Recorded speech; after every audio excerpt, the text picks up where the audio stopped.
Plus, for 37 years, a Sacramento woman thought her father was dead.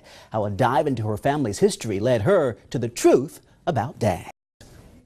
And for the first 37 years of her life, new tonight, a Sacramento woman thought her father was dead. But her friends encouraged her to get a DNA test done to find out more about her family history. Tonight, ABC10 reveals the results of that test and how it has changed the woman's life. My name's Krista Bryan, and I grew up here in Sacramento. When my mom had me, she had a nervous breakdown.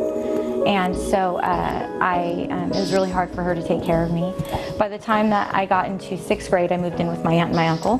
One day they just sat me down, and she said, and her husband, and they said, you know what, your dad is Mexican. And my uncle that sat me down with my aunt, her husband, he had been to prison. And he said, and I ran into your family, you know, his family in prison, and they asked how you were doing. And so we told them, but your dad killed himself.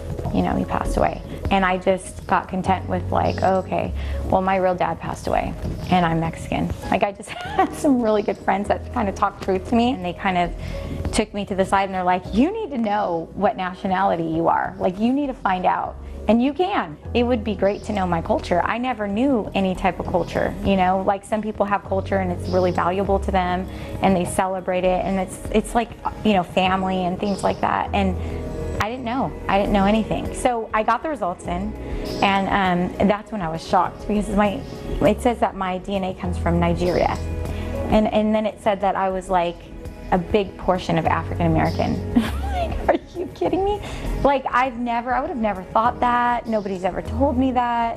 When I took the test, there was nothing on my radar that my dad would be alive or anything like that. You know, I was just like, I wonder what nationality I am. People from all over do this test.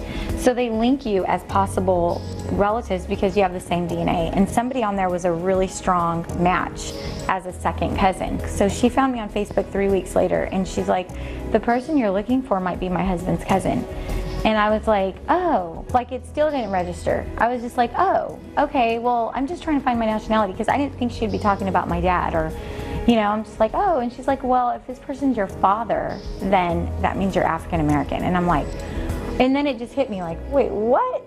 I remember I gave her my number to give my dad. And I said, if he wants to know me, like, here's my number. I'm totally okay with him calling me. We were interacting maybe 5 minutes, and I started to drive, and I pulled over on the side of the road, and I just kept bawling. I just was like, I just couldn't contain the emotion that was going on inside. And all of a sudden, my dad called. And I was like, oh my God, this is him. So, like, you know, I kind of gained my composure, and so I answered the phone, and he's like, hey, hello?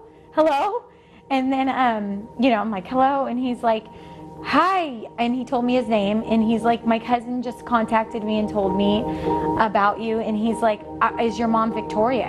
And I told him, yeah, because that's my mom's name. And I said, yeah, that's my mom. And so he was like, hey, you know what, he told me like he wanted to fly me out to Orlando. So we went to Orlando, and I spent a week out there, and that's when I found out just even more, just so much more. Throughout the whole trip, I felt like, oh my God, I found my place. Like, I found my family.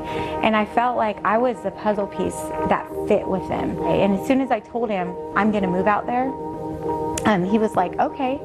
And I just felt this overwhelming peace. It was really unexplainable. And I was like, right then and there, I was like, I'm moving. I'm going to Florida. You should have seen all of us in the newsroom. We were like, say what? Oh my God, what a great story. She leaves for her new life in Florida on Sunday. But now she's spending a few last nights in Sacramento with the friends that pushed her to find out the truth. Nice. Harry, you know what? Spring